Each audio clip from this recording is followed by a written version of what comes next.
السلام عليكم ورحمة الله وبركاته. مساء الخير او صباح الخير، عاملين ايه؟ يا رب تكونوا بخير دايما وفي احسن حال. قبل ما نبدأ الفيديو بتاعنا كده، ما تنسوش تنزلوا تحت في التعليقات تصلوا على النبي عليه افضل الصلاة والسلام، وتذكروا الله وترجعوا تكملوا معايا الفيديو للاخر.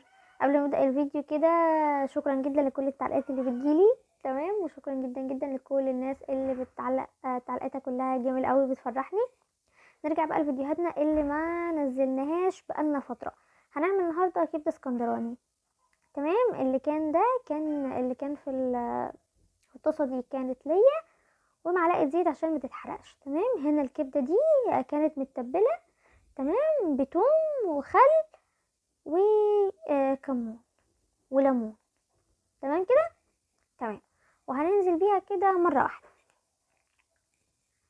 مين بقى بيحب الكبده؟ اكيد كلنا بنحب الكبده يعني، واكيد لو كبده اسكندراني كلنا بنحبها، مفيش حد ميحبش الكبده.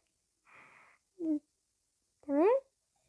وبعدين بقى هنبدأ نقلبها يعني دقيقة كده، تمام.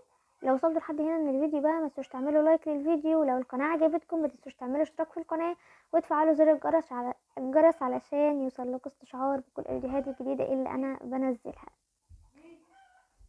كده بالشكل ده هتبدأي تقلبي فيها، تمام.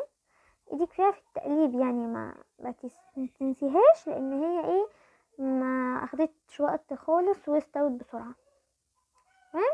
هنا بقى انا كنت وقفت التصوير اصلا، تمام. هنا كده كانت خلاص دخلت في السوا. كنت عايزه ابينها لكم بس مش عارفه، كانت زعلانه مش راضيه تطلع، تمام بالشكل ده. وهي بنحط عليها شطه بس، ما بنحطش عليها حاجه تاني، او فلفل اخضر عموما يعني، شطه خضراء او فلفل اخضر اللي موجود بقى، مش هتفرق دي او دي، تمام.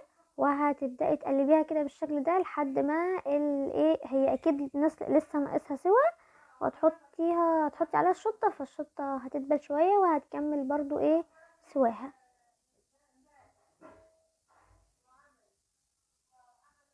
كل سنه وانتم طيبين. يعني انا بعمل الفيديو ده يوم الثلاث، مش عارفه هنزله امتى، بس هو هينزل لكم بكره ان شاء الله على الاربع.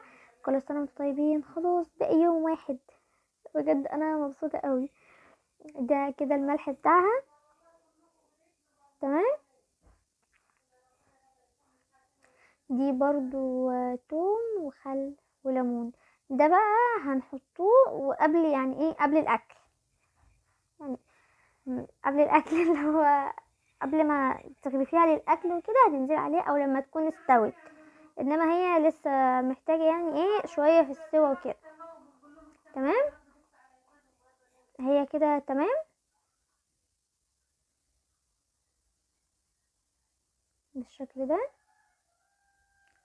هننزل بقى عليها بالثوم ده والخل، تمام. اول ما قلبتها طلعت ريحه، هي عموما كانت ريحتها قلبة البيت كله، كانت ريحتها بس كده كفايه.